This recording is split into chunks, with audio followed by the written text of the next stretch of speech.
two ingredients which may be a bit strange to you, one of which I've never used before. This one here, dried shrimp, and this one is what we call bodi. It's a long bean. Some people call it yard bean.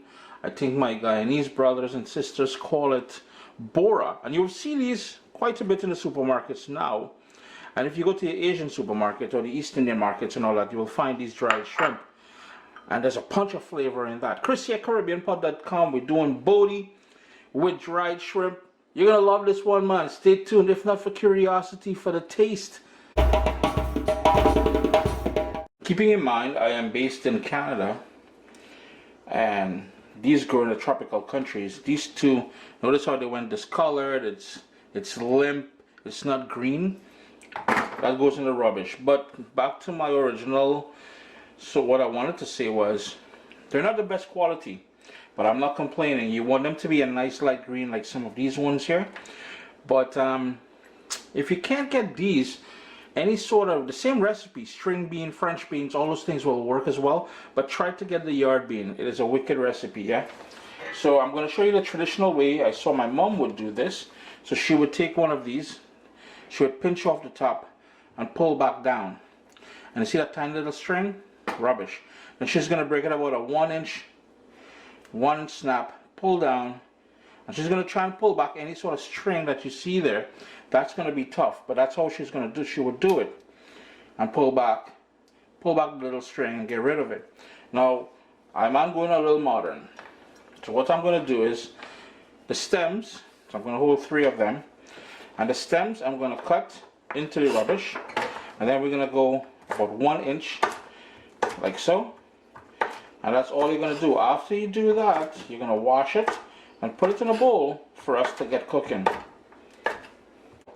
It's all prepped now, and I washed it, I rinsed it, and then this is in some cool water just to keep it nice and fresh while I prep the other ingredients, which is basically some onion and some garlic.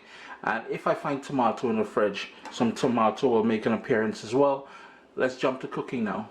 Got my pot on a medium flame. I'm going in with 1.5 tablespoons of olive oil.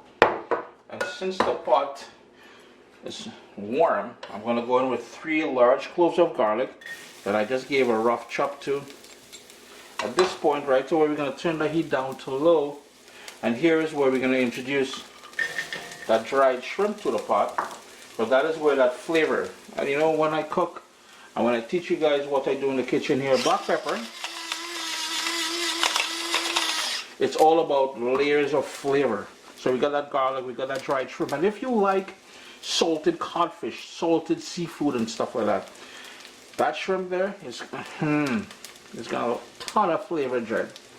And you want that low heat because we don't want to burn the garlic. Oh no, Uncle Chris is with a tablespoon again. Where are the haters?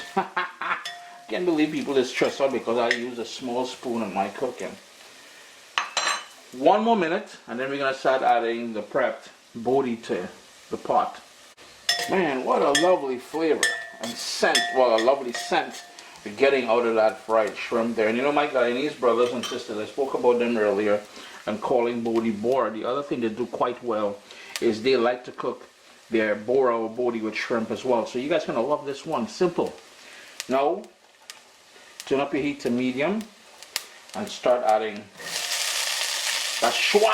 Hey, start adding the bora or bodi, yard bean, snake bean, mackerel, Oi.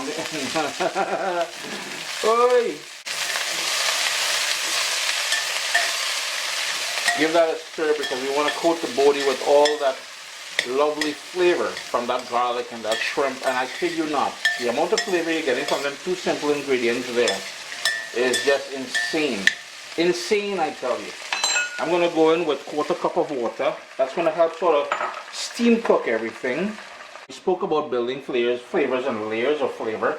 We need an onion in there, thinly sliced. That's just a small onion. I've got here about 4 slices of Scotch bonnet pepper. Seeds and everything, remember, to avoid the seeds and the white membrane surrounding the seeds. If you're overly concerned about the heat, this here is a pimento pepper out of my garden via the refrigerator.